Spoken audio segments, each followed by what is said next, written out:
2 court appearances in one day and 2 translators called to the courthouse.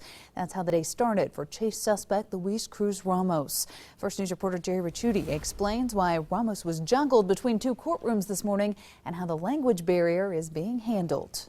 Hi, Lauren.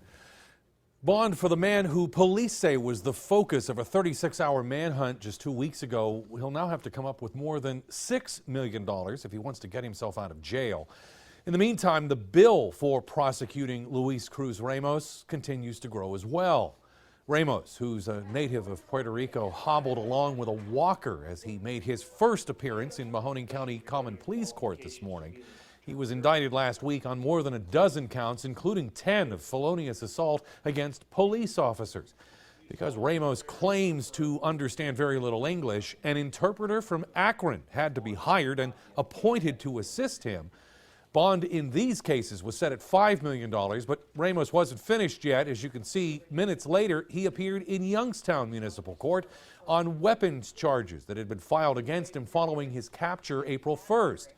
He was accused at that point, I should say, of pulling a gun on U.S. Marshals who were chasing him, and they shot him in the leg.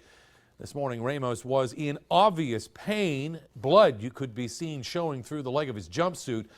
Through a different interpreter, he waived his right to that hearing. Those charges then sent to a grand jury for further action.